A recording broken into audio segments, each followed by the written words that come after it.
మీ మోకాల నొప్పులకు ఎటువంటి సర్జరీ లేకుండా ఎపియాన్ పెయిన్ క్లినిక్ అందిస్తున్న అత్యాధునిక చికిత్స.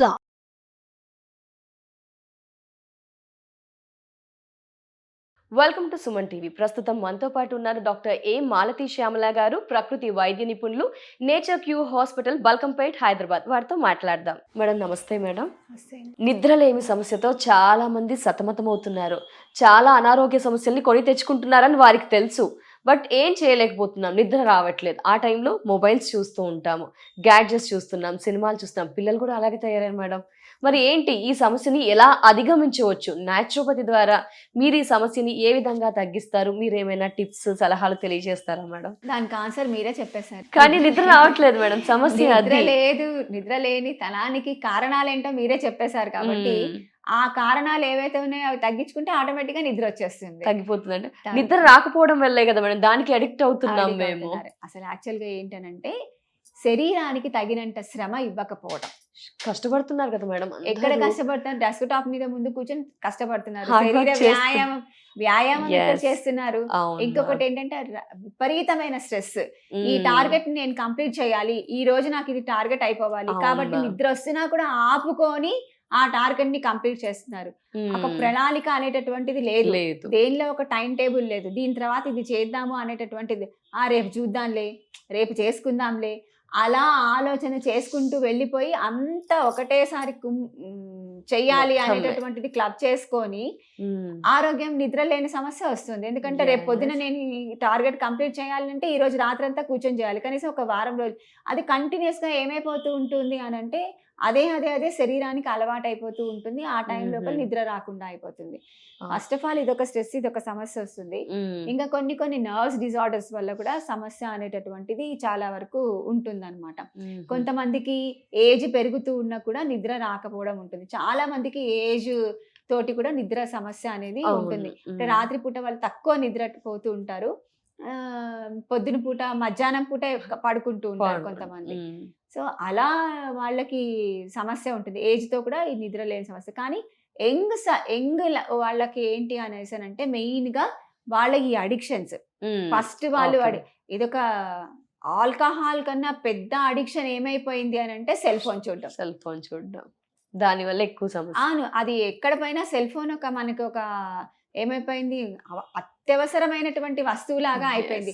ఒక్క నిమిషం సెల్ ఫోన్ చూడకపోతే, వాట్సాప్ చూడకపోతే, మెసేజ్ చూడకపోతే నిద్ర పట్టడం కాదు, ఏమైపోతుందా అనేటటువంటి ఒక భయం ఏర్పడిపోయింది అనమాట. ఆ భయంతో ఏమైపోతుంది, కంటిన్యూస్ గా అదే చూడాలని అనుకుంటూ ఉంటారు. దాంతో నిద్రలేని సమస్య, ఈ సమస్య కాదు, నిద్రలేని సమస్య కాదు, రకరకాల సమస్యలన్నీ కూడా దాంతోనే వస్తున్నాయి అన్నమాట. మెయిన్ గా రాత్రిపూట ఎక్కువ టైం కాలక్షేపం అంతా దాంతోనే చేస్తున్నారు.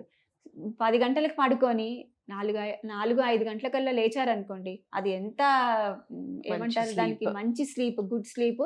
దాంతో ఏమవుతుంది అని అంటే నిద్ర లేనితనం వలన ఒబేసిటీ వస్తుంది. ఫస్ట్ ఆఫ్ ఆల్ మీరు అన్నట్టు ఒబేసిటీ వస్తుంది. దాని తర్వాత అనేకమైనటువంటి స్త్రీల లోపల ఆరోగ్య సమస్యలు వస్తున్నాయి.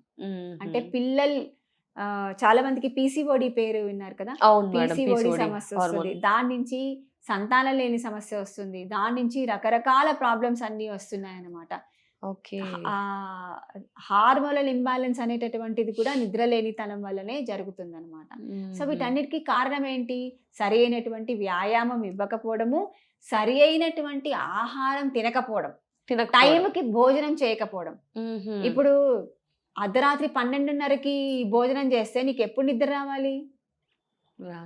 ఎప్పుడో వన్స్ ఇన్ అవైల్. ఇక తప్పని పరిస్థితి 12:30కి 1 గంటకి తినాల్సి వచ్చింది అనుకోండి, సరే తింటే అయిపోతుంది. కానీ కంటిన్యూస్ గా నా భోజనం టైం 12:30 అని అంటే మాత్రం కష్టం అవుతుంది. సో అట్లాంటప్పుడు అది అన్నం సరిగ్గా నిద్ర అరగకపోవటం వల్ల కూడా సమస్య వస్తుంది. అన్నం అరిగిపోయింది అనుకోండి, ఆటోమేటిక్ గా మనకి మంచి నిద్ర అనేటటువంటిది వస్తుంది. ఇంకొకటి మంచినీళ్ళు సరిగ్గా తాగకపోవడం, దానికి కూడా అది సమస్య లింక్ ఉంటుంది. ఎందుకనంటే టాక్సిన్స్ పోవు కదా, దానివల్ల కూడా నీకు సమస్య అనేటటువంటిది ఉంటుంది అనమాట.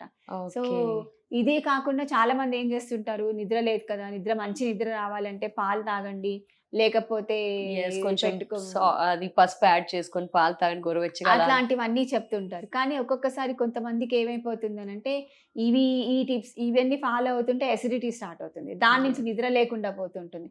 సో ఒకదానికొకటి లింక్ అయిపోతూ ఉంటుంది అనమాట.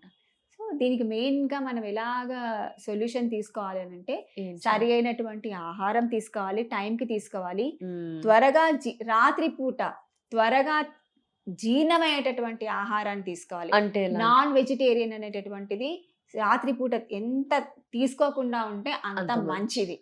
ఎందుకనంటే నాన్ వెజిటేరియన్ ఫుడ్ అరగడానికి చాలా టైం పడుతుంది, వెజిటేరియన్ ఫుడ్ అయితే త్వరగా అరిగిపోతుంది. కాబట్టి మంచి నిద్ర అనేటటువంటిది మనకి వస్తుంది అన్నమాట.